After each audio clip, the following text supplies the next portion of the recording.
seems to be a lot of posturing by Britain at the moment. We're signing deals to defend the world, and that's great. I'm very happy that we're helping Ukraine.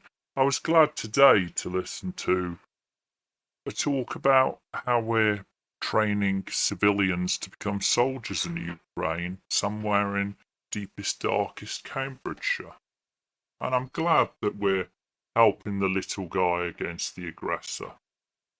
But it does concern me when we rush to offer to be peacekeepers and we rush to offer a 100-year deal of $3 billion a year for as long as it takes, on top of the $20 billion we've already paid.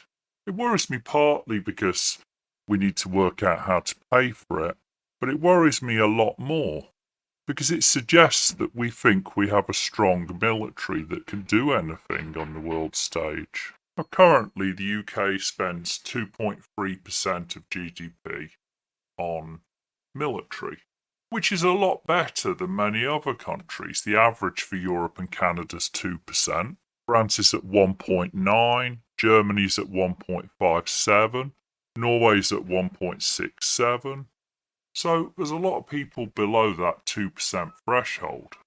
For many centuries, Britain had the largest navy in the world.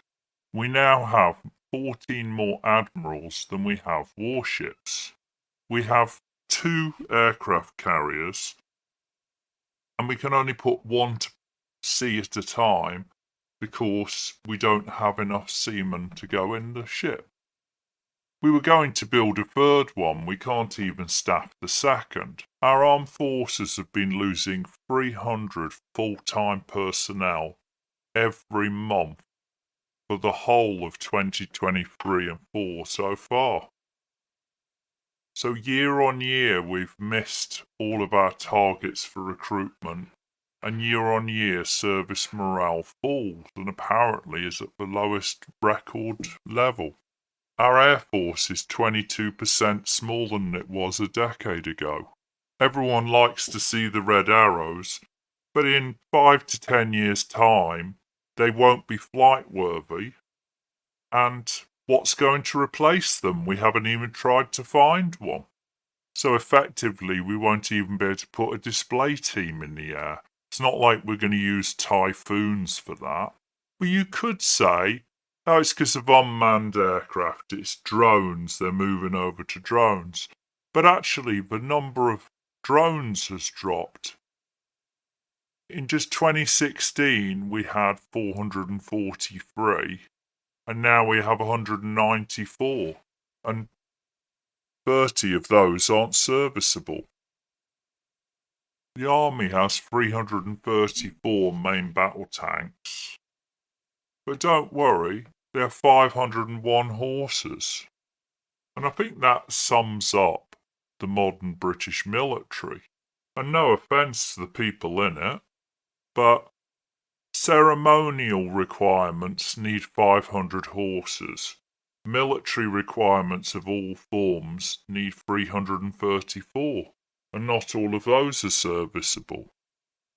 If the Ukraine war has taught us anything, it's that Russian forces aren't really up to it and just have numbers.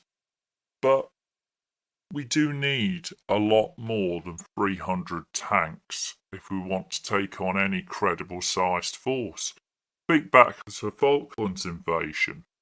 We were able to send a navy halfway round the world and run the furthest distance and longest in the air time bomber raid of all time before the Gulf War. And could we do that now? We'd be lucky to get the ships there. So what's the plan if we have to deal with a major problem? Are we going to conscript normal ships and container ships? We did it in the Falklands War. But do we really think that we're a major military power who can have any impact on a battlefield against the people who we're really likely to have major conflicts with in the next couple of decades? China? Not a hope. And frankly, we never will. We should do our best to not have a conflict. Russia? Iran? Well, obviously we have NATO, so we have other forces to back us up. But when we start posturing that we're going to contribute our bit and we're going to send troops to front lines or troops to conflict zones, we really should be self-aware that we're not remotely equipped to fight anything like a world power.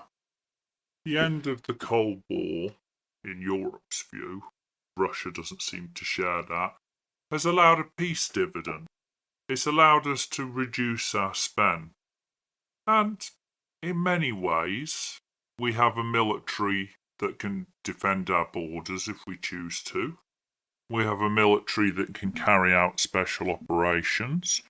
We have a military that can do disaster relief. We have a military which can help our friends. We have a military which can fight a war like the First Gulf War with a lot of other countries.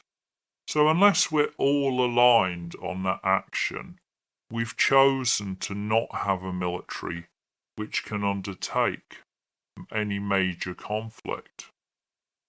We're a member of the team, that's it.